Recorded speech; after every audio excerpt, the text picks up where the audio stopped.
Oíd, oíd, oíd, pueblos dormidos. 7 palabras presas en el viento,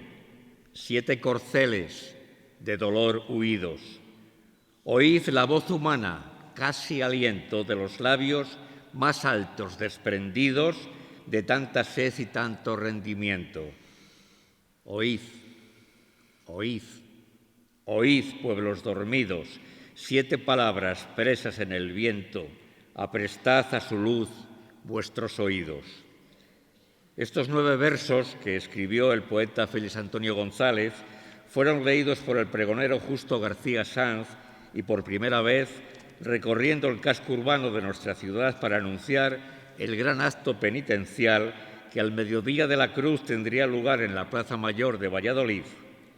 Era el Viernes Santo, día 7 de abril de 1944, año del Señor.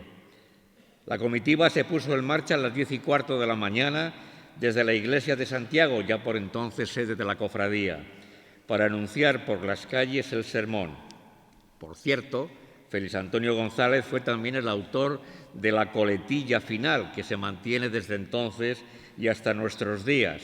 en la que se habla de la licencia del señor arzobispo y la citación en la plaza, hora y nombre del predicador. Que al mediodía de hoy, Viernes de la Cruz, ante todas las autoridades locales, cofradías penitenciales y pueblo fiel, congregados en la Plaza Mayor, expondrá las 7 palabras que Cristo nuestro bien dijo desde la cruz, entonces Fray Teodomiro Villalobos Capuchino. Estamos hablando de aquella ocasión, 1944, hace ahora 72 años, y el dispositivo tan novedoso lo abría el maestro de la banda con 2 cornetas que anunciaban, con el agudo sonido de sus instrumentos, el paso del pregonero. Flanqueando a Justo, 2 jinetes más portando los guiones de la cofradía. Cerrando la marcha, otros 2 cornetas con el timbalero en el centro, cuyo caballo es llevado de la brida por un paje. Todos ellos vestían, como hasta ahora, el hábito reglamentario con capirote pero sin armas, con el pico caído sobre la espalda a la manera de los verdugos tradicionales, para así tener más libertad de movimientos. Todos los caballos entonces eran blancos, muy bien presentados y enjaezados por un cofrade que además era maestro guarnicionero de la Academia de Caballería de nuestra ciudad, de donde son la banda, los demás jinetes y los caballos. Esta ceremonia espectacular, por otra parte, caló profundamente entre la gente y, sin miedo a errar, se ha convertido en uno de los actos más significativos, más simbólicos de nuestra Semana Santa. Todos los presidentes, todas las juntas directivas, han cuidado con especial mimo este acto que ha sumado un mayor número de jinetes, lo que encaja con los datos históricos que existen sobre las comitivas romanas que acompañaban al lictor o pregonero. Se ha ampliado igualmente el recorrido, que en 1944 tuvo tan solo 6 paradas, y sin perder ese sabor imprescindible del recuerdo, ha ido variándose según las necesidades de cada momento, de cada año y de cada semana de pasión. El pregón de las 7 palabras, al que han colaborado con un entusiasmo único y especial los más destacados poetas que Valladolid ha dado a la lírica nacional y hasta europea, tales como Francisco Javier Martín Abril en 1945, Narciso Alonso Cortés en el 46, Francisco de Cossío en 1947, Miguel Hoyos en el 48, Lope Mateo en el 49, Luis López Anglada en 1950, mi padre Ángel de Pablos Chapado en 1951, el hermano de la Salle Eduardo Montero en el 52, José María Luelmo en el 53, Félix Antonio González repitió en 1954 y tras Felipe Estampa en 1955 les correspondió el turno a Ignacio Lázaro y Francisco Pino en el 56 y en el 57. Como veréis, la flor innata de la poesía vallisoletana. Y tendría que añadir a Arturo Maestús, Carmen Isabel Santamaría, Enrique Variego y el padre jesuita Ramón Cue, entre una lista que haría demasiado larga esta enumeración. Aunque sí quiero detenerme en el año 1980, cuando José Luis Martín Descalzo escribió el verso del pregón y al mismo tiempo fue el predicador en el sermón de la Plaza Mayor, una circunstancia que se repitió únicamente en 1962, precisamente con el padre Ramón Cue, pero que de momento no se ha vuelto a repetir. Si miramos en los albores del siglo XXI, la cofradía ha regresado a la primitiva costumbre de hacer el encargo a los poetas locales y, como en un principio ocurrió, los poetas vallisoletanos han respondido con una notable inspiración. Hablo del llorado Godofredo Garavito Gregorio, de José María Carro, Andrés Quintanilla Boy, José Luis Martín Cea, Carlos Aganzo, sin olvidar la aportación de la mujer en los últimos años con versos escritos por Eumelia Sanz Vaca, Mercedes Quintana o Araceli Simón. Y salvo en el caso del año 1944, todos los pregoneros han tenido un apellido común, Jimeno. Antonio Jimeno Ortiz Casado lo fue desde 1945 hasta 1969. Desde 1969 hasta el 83 pregonó José María Jimeno Nebot y tras el paréntesis de 9 años que el puesto lo ocupó Federico Alonso Artero, desde 1992 y hasta nuestros días es Álvaro Jimeno Vela quien mantiene, y espero que mantendrá por muchos años, la tradición familiar de recitar a voz en grito el soneto anunciador del sermón. Álvaro Jimeno Vela este año recitará el soneto de Jorge Múrtula Bernabeu, que, como él mismo ha explicado en los medios de comunicación, ve realizado un sueño que acariciaba desde hace ya mucho tiempo, y es el que un soneto de su autoría se oyera por la ciudad la mañana del Viernes Santo en Valladolid. He hablado, si os habéis dado cuenta, de la llamada que en distintas épocas de la Semana Santa hizo la Cofradía de las 7 Palabras a los poetas vallisoletanos. Jorge, con esos dos apellidos tan significativos, me diréis, Múrtula y Bernabeu, es un poeta nacido en Alcoy, en Alicante, el 23 de abril de 1948. Por motivos de trabajo, su padre viene a Zamora cuando Jorge tenía 4 años y 2 más tarde se traslada a Valladolid, donde reside, salvo un paréntesis de 8 años en los que vive en Madrid. No renuncia en absoluto Jorge, y bien lo sé yo, que soy su amigo, a su condición de alicantino. Pero después de 54 años en nuestra ciudad, Jorge Múrtula es ahora mismo tan vallisoletano como alicantino. Aquí formó su vida familiar, aquí desarrolló su espíritu laboral y, lo que es más importante, al menos para mí, aquí forjó su carrera literaria, que en el total de su obra tiene más de castellana que de alicantina. Y él me corregirá luego si me equivoco. No te equivocas. Y es que año tras año, hasta 54, los 365 días de cada uno de ellos, no solo se dejó ganar por el ambiente que le ha rodeado, sino que sobre todo se ha identificado, como él mismo asegura, con el paisaje y el paisanaje castellano que le invaden de tal modo que su poesía toma la inspiración de las luces y las sombras de esta Castilla que acaba metiéndose por todos y cada uno de sus poros. Y podéis creerme si os digo que su obra tiene la seriedad, la pureza y el espíritu del carácter castellano. Esa obra suya, con un tono tan de esta tierra, ha merecido multitud de premios, entre los que destacan el Ánfora de Plata de la Casa de Melilla en Málaga, en Romanillos de Medinaceli, en Medina del Campo, donde le han distinguido en 6 ocasiones, en la Cacereña Aigal, sin olvidar las 2 ocasiones en las que se le ha distinguido en la Unión Artística Vallisoletana. El Ayuntamiento de Valladolid publicó su libro taurino Hierba y Albero y figura como colaborador habitual en revistas culturales como Argaya, Albor, Gaceta Cultural del Ateneo de Valladolid y en el Anuario Taurino de la Federación Taurina de Valladolid. colaboraciones paralelas con sus recitales en una multitud de foros dentro y fuera de nuestra comunidad, como los Viernes del Sarmiento, el Centro Belea de la Villa del Libro de Urueña, el Congreso Internacional de la Lengua, en el Jardín Romántico de la Casa de Zorrilla, además de distintos escenarios y auditorios, centros cívicos, etc.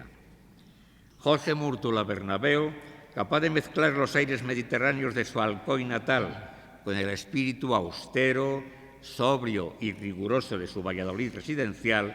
es un digno sucesor de todos los nombres históricos que ya os he reseñado antes y al principio, y su soneto viene a enriquecer la crónica del pregón de las 7 palabras que cada mañana de Viernes Santo marca un hito extraordinario en la ya larga, fértil y rica trayectoria de nuestra cofradía y, por derivación, de nuestra Semana Santa.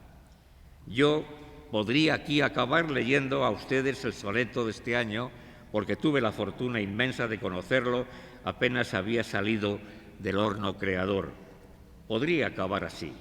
pero me parece que lo lógico es dejar que sea el propio autor quien les lea su poema con el matiz lírico de un recitador, para que después ustedes escuchen esos mismos versos en la voz pregonera, altiva y soberbia de Álvaro Jimeno Vela, heredero de una tradición familiar que ha hecho grande el prestigio de las 7 palabras y el de nuestro pregón.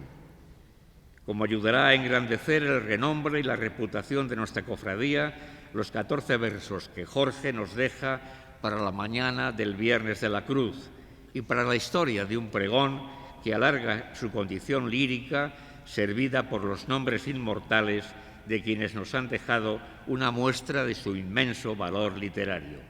Y a esa condición lírica del pregón viene a sumarse ahora el prestigio de Jorge Múrtola Bernabeu. Escuchémosle.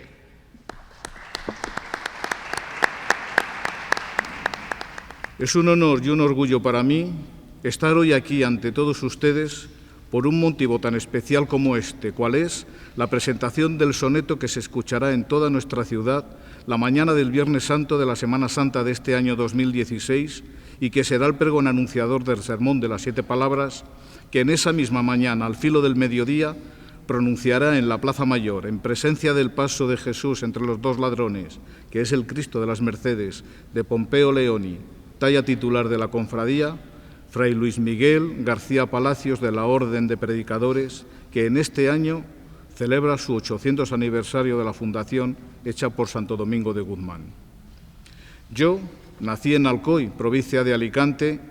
hace ya más de 67 años, un 23 de abril, y resido en Valladolid desde 1954. De los 4 a los 6 años lo hice en Zamora y durante un periodo de 8 años viví en Madrid. Fueron aquellos los años de la movida madrileña y de otro tipo de movidas, porque uno de ellos fue el año 1981 y justo el 23 de febrero yo estaba en la capital de España. Viene esto a cuento porque fueron años en los que, no residiendo aquí, durante las vacaciones de Semana Santa, yo venía a casa de mis padres, a mi casa de Valladolid, en el barrio de San Juan, pero mi parroquia era la de la Madalena. Ahí tomé la primera comunión en la iglesia que tiene en su fachada el escudo nobiliario de mayor tamaño que hay en España y, curiosamente, en la fachada de una iglesia, en vez de estar esta adornada con motivos religiosos. Y esto se debe a que esa iglesia fue mandada a construir por el obispo don Pedro de la Gasca, que fue virrey del Perú y que la construyó bajo la advocación de María Magdalena por ser la patrona de los arrepentidos, dado que, en su estancia en las Américas, cometió algunos desmanes y juicios sumarísimos en el nombre del emperador y en su condición de militar y eclesiástico. Pero en esta iglesia no solamente está el monumental escudo y la tumba del obispo Lagasca en alabastro sobre túmulo de jaspe, sino que yo recuerdo como si fuera ahora la imagen del Cristo del Perdón, obra del siglo XVII de Bernardo del Rincón, que en la actualidad está en el convento de San Quirce Santa Julita. En su capilla del lado del Evangelio me refiero a la iglesia de la Madalena y recuerdo con todo mi afán que era intentar ver la llaga de la espalda de este Cristo, ensangrentada y tumefacta, magistralmente realizada por el imaginero vallisoletano, hijo y nieto de magineros, porque esta talla estaba en el nicho de la capilla y yo no podía verla con facilidad. De modo que el Jueves Santo, antes de que saliera la procesión del perdón, en la que se liberaba un preso, iba a la iglesia, ya que la imagen estaba fuera del nicho de su capilla e instalada en el paso procesional y podía admirarla en toda su dimensión. Qué curiosidad había en aquella procesión por ver al preso indultado que liberaban, porque soltaban a un preso de la cárcel vieja, lo que es hoy el Centro Cívico Esgueva y una gran parte de lo que es ahora el campus universitario. La verdad es que nadie sabía quién era,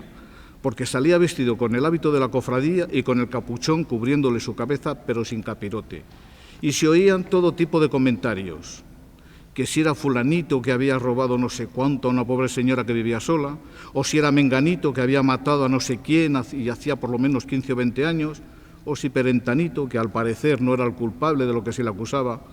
y por eso le soltaban después de tan poco tiempo de estar en prisión. En fin, comentarios y especulaciones de las gentes que pacientemente esperaban aquella procesión del Jueves Santo, una de las pocas que salían a horas muy tempranas de la tarde. Llegará a su altura, con el preso liberado, empujando el paso del Cristo del Perdón y con las mujeres vestidas de manolas, con la mantilla negra dando escolta. Estos recuerdos me vienen ahora también a mi mente. Otra de las procesiones que recuerdo con especial cariño es la procesión de la peregrinación de la promesa,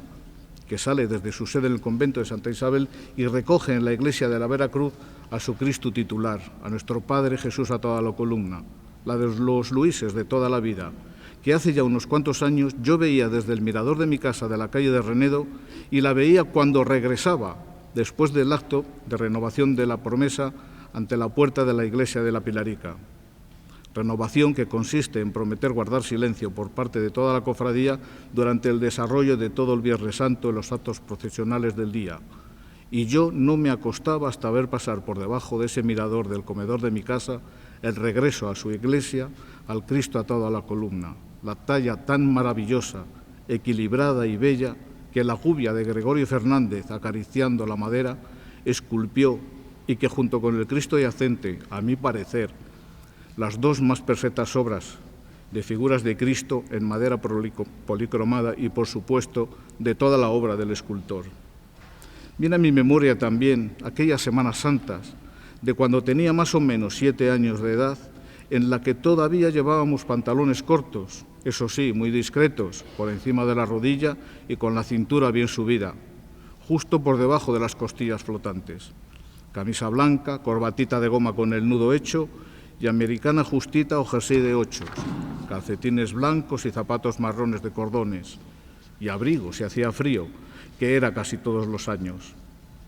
Algunas de estas prendas, no todas, estrenadas el Domingo de Ramos,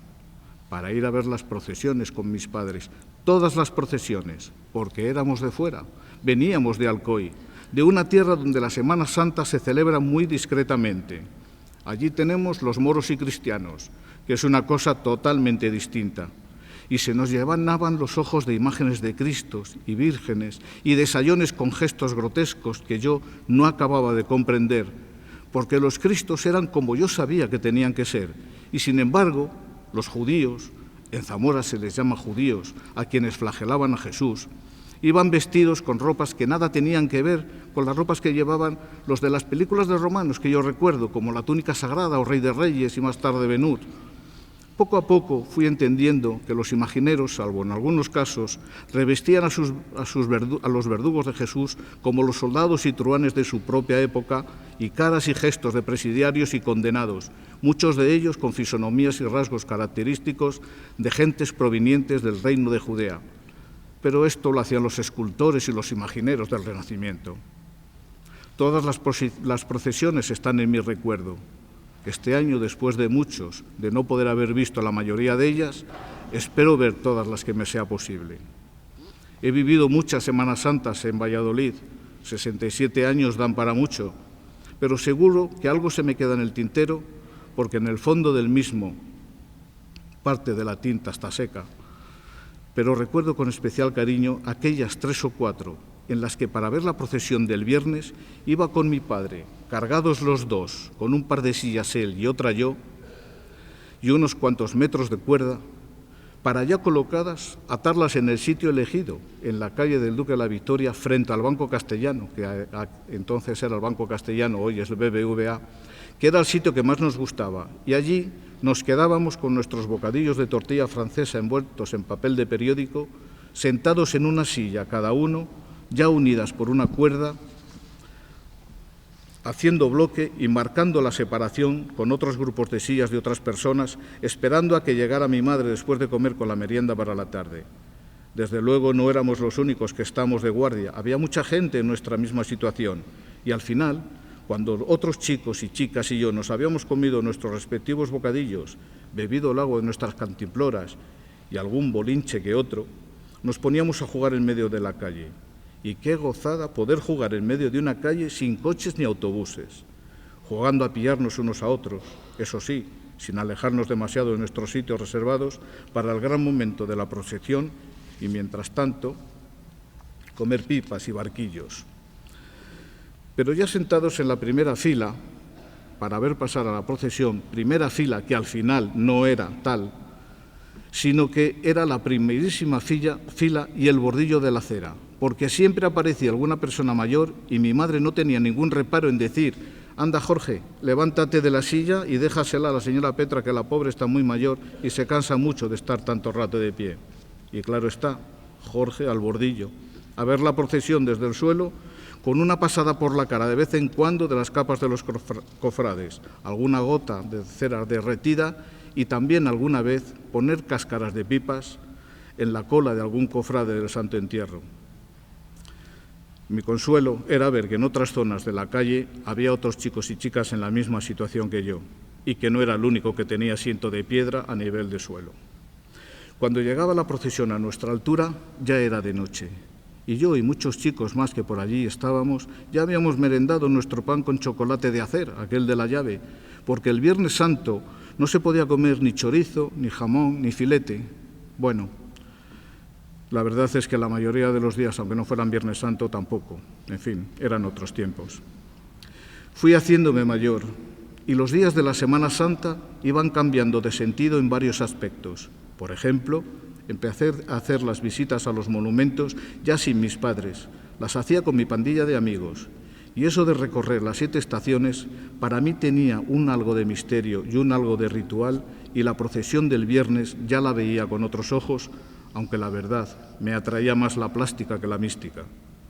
No he sido cofrade de ninguna cofradía,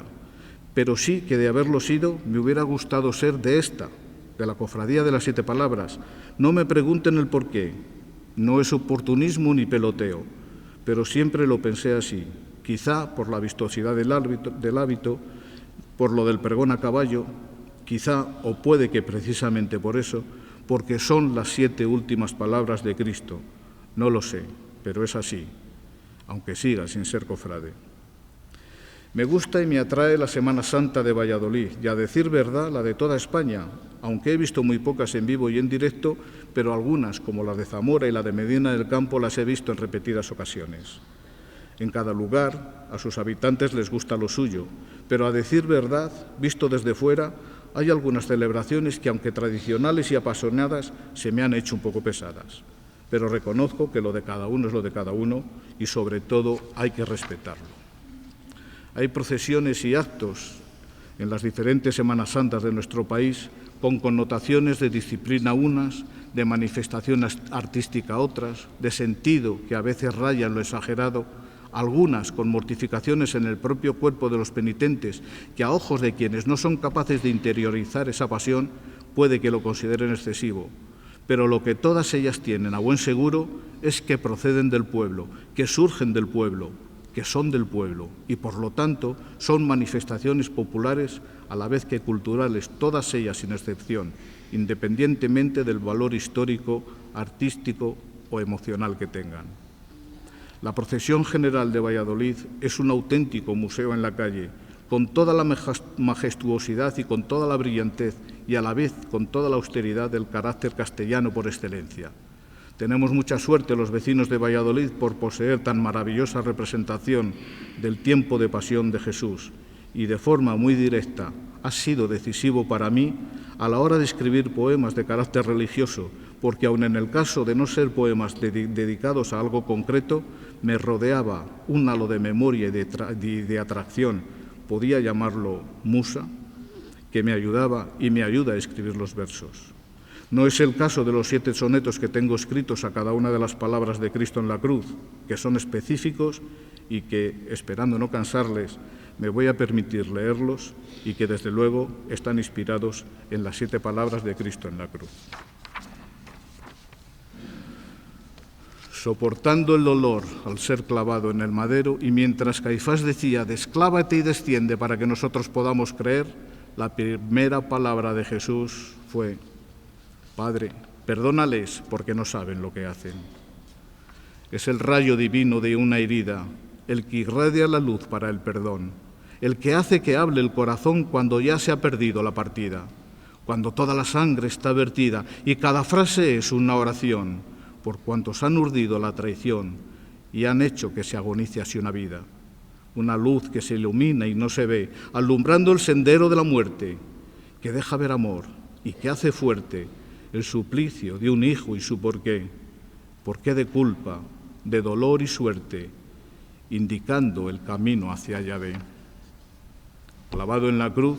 y con un malhechor a cada lado, recortándose las 3 cruces al contraluz en lo alto del monte Gólgota, mientras Gestas, el ladrón que estaba a su izquierda, le increpaba y le decía, sálvate tú y sálvanos a nosotros, Dimas, situado a su derecha, reconocía a Jesús como inocente y como rey, a lo que Cristo le respondió, en verdad te digo, que hoy estarás conmigo en el paraíso. La luz del sol se mira en las espinas de la terrible corona que te ciñe tu cabeza, que la angustia y la restringe, que hace brotar 1000 gotas cristalinas, gotas de sangre rojas y divinas, como un manantial al que se astriñe, sin ponerle una traba al socaliñe que surgió de las voces palatinas. 3 cruces con un Cristo y 2 ladrones, 3 cruces con 3 cuerpos y una luz, 3 gestos con distintas intenciones, un signo de rechazo en un testuz, un rostro suplicando los perdones y un halo de esperanza en una cruz. Estaban al pie de la cruz María, madre de Jesús, María Magdalena, la hermana de María, llamada María la de Cleofás, y Juan, discípulo predilecto de Jesús, al que la señora acogió. Jesús pronunció las palabras de madre e hijo en referencia a María su madre y a Juan. He aquí a tu hijo, he aquí a tu madre. Al pie de aquella cruz en el Calvario vivieron el dolor Juan y María y vieron que el Mesías se moría en la cima de aquel yermo escenario. Tuvo que ser aquello necesario, y necesario es más todavía que la luz y la muerte de aquel día nos llegue hoy a un mundo tan precario. Surgieron las palabras luminosas, las palabras que encierran más valor, más llenas de ternura, más hermosas, las que dijo tiernamente el Señor, amadas por encima de otras cosas. Madre, hijo, 2 palabras de amor. Jesús, a partir de esta 4ª palabra, que está en el medio de las 7, deja a un lado al prójimo y, lo mismo que en la 7ª, se dirige directamente al Padre. En este momento en que las tinieblas estaban a punto de cubrir la tierra, Cristo se sintió vacío de Dios y sintió sobre sí la carga de los pecados de los hombres, y por eso clamó y exclamó, Dios mío, ¿por qué me has abandonado? Ahora es cuando te haces más hombre, cuando le haces la pregunta a Elí y todo se derrumba sobre ti, cuando piensa que eres un semihombre, cuanto tanto te pesa hasta tu nombre, cuando la luz que buscas no está ahí, cuando es más nombre el verbo, así, y tu miedo hace que el mundo se asombre. No anida en tu ánimo la queja, ni es la consecuencia de un ensalmo. Es esa luz oculta que refleja en todo tu tormento, palmo a palmo, cuanto se canta en el sagrado salmo y alivia el suplicio que te veja. Jesús sabe que todo está a punto de acabar, de consumarse, Su vida se escapa por las heridas, por las llagas que laceran su cuerpo, y la sangre fluye por todo su ser, provocándole una sed física, una sed de agua líquida que alivie la sequedad de sus labios y el ardor de su garganta.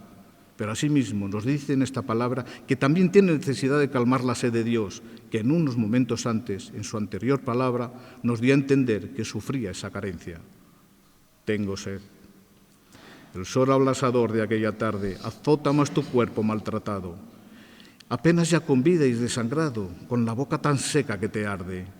En actitud canallesca y cobarde, al escuchar tu grito desgarrado, vinagre te acercó aquel soldado a tus secos labios como un alarde. La luz de aquella tarde, cegadora, también sirvió para abrir nuestros ojos, y tanto en ese día como ahora, la viva luz descorre los cerrojos y deja ver de forma acusadora la no calmada sed de tus enojos. Ya está todo hecho. El encargo del Padre había sido cumplido la noche anterior, cuando celebró la última cena con los apóstoles y les dio a comer y a beber el pan y el vino de la vida, su carne y su sangre, así como el encargo de predicar la palabra de Dios sobre la tierra. Ya solo faltaba la muerte humana, y ésta había llegado ya. Todo está consumado. El final de tu vida se aproxima, y la luz terrenal ya se te apaga, mas emerge otra luz por cada llaga que como hijo de Dios te legitima. Cual si saliera de una profunda sima, tu débil voz, como una fina daga, como una embarcación que ya naufraga, al salir de tu pecho nos lastima.